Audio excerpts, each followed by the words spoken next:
Manona ny fiadanany tompo aminao. Ianareo no sakaizako. Andro faevatra sady isika ao anatin'izay loha hevitra izay. Loha hevitra izay ahafahantsika mifampahery. Loha hevitra izay ahafahantsika mianatra ny tenin'Andriamanitra, manovy fahalalana mba hifampaherezantsika tsiraray avy. Hotononona aminao hatrany ny fiadanany tompo sy ny fahasoavany. Andro fahaefatra dia amin'ny Salamo 7:20 no diniantsika. Eny, na dia mandeha mamaky ny lohasaloko ny fahafatesana azy aho, dia tsy atahotra ny loza aho. Fa ianao no amiko, ny tsorakazonao sy ny tehinao, ireo no mahafatahotra ahy.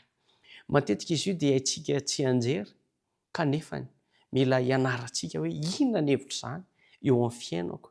Inona no nahatonga ny Davida nanoratra izany teny izany.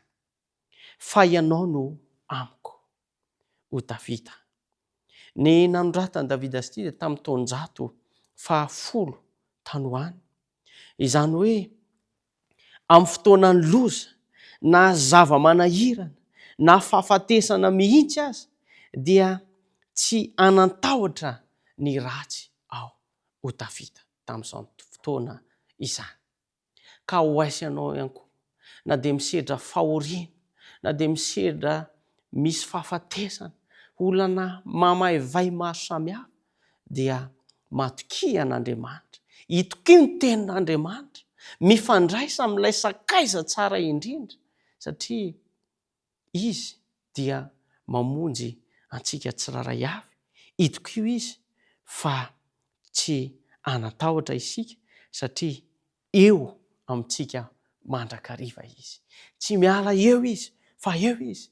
Fa raha matahotra isika ao anatin'ny fitsapahana mamaivay, dia lasa ohatrany hoe tsy mahatoky ny herinao za ry sakaiza tsara indrindra, fa itokio mandrakariva izy. Fa izy no hanome antsika fankahirezana tsara indrindra, hanome antsika izay ilaitsika, satria o Davida, satria ianao Andriamanitra, ianao no amiko amin'ny androm-piainana rehetra, dia aoka ho tsapanao fa ao aminao mandrakariva, eo aminao mandrakariva Andriamanitra. Tsy manary anao izy, tsy mafoy anao izy, ary mila mitoky izany isika ka tsisy ayaitsika ao anatin'izay. Ny tsorakazo mahafinaritra fa misy lesona azo raisina ihany koa, ary ifampaherezantsika izany hoe tsorakazo izany tamin'ny taonjato 10 sy ny taonjato 15 tany, dia ny tsorakazo zany dia hazo tsy lehibe loatra sady tsy lava loatra izy io, tsy lehibe zany nefa koa tsy lava loatra, fa izao fiadiana atao iarovan-tena izy io tamin'izany vanim-potoana izany, fitaovam-piadiana iarovan-tena na koa fanitsin-dalana izay enti maneho ny herin'Andriamanitra sy ny fahefan'Andriamanitra no tiana ampitany ao anatiny izany. Ny tehina dia azo lavalava kokoa izy io, lavalava, ary ampiasan'ny ireo mpiandriondry tamin'izany vanim-potoana izany, ary eny amin'ny lohany dia misy faraingo, mety efa nahitana izany isika tsiraray avy, misy faraingo. Dia io tehina io izay nolazain'i Davida io, dia tamin'izany vanim-potoana izany dia ampiasaina izy io hisintomana ondry raha sendra latsaka any anaty lavakany ny ondry anankiray. Ampiasaina koa izy io, ampiasain'ny mpiandriondry mba hisintomany ondry hanantona azy. Ampiasaina ihany koa izy io mba hitarihana ny ondry amin'ny lalana marina sy izy.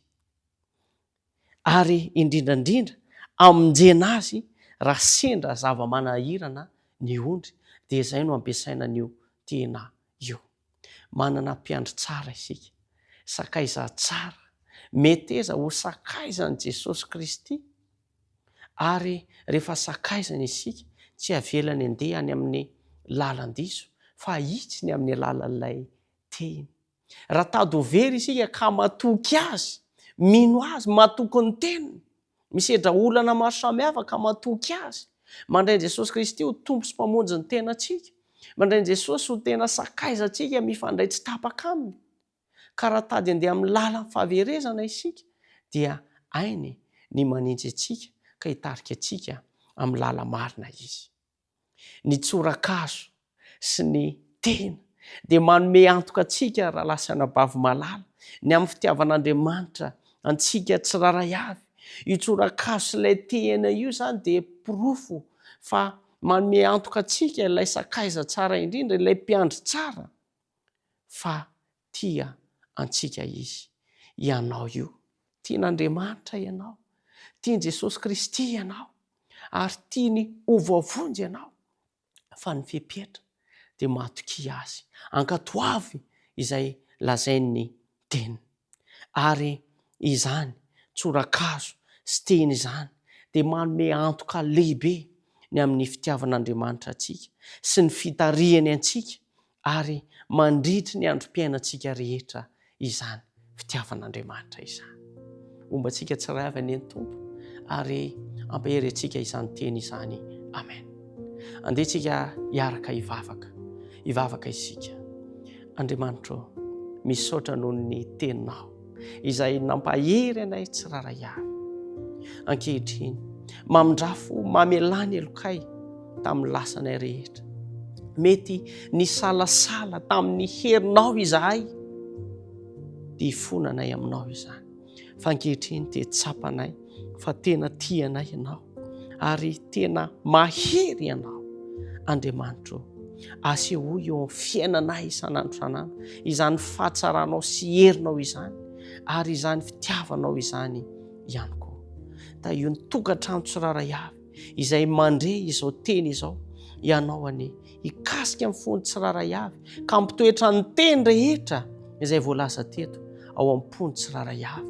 Ka izany teny izany dia hitarika anay tsiraray avy ho amin'ny famonjena, hitarika anay tsiraray avy amin'ny fahazarana tsara ka ho hitantaratra eo amin'ny fiainanay fa olona mpankatohanao izay, olona matoky anao izay ary ho hitantaratra fa manan'Andriamanitra lehibe izay sakaizanay izahay tsiraray avy.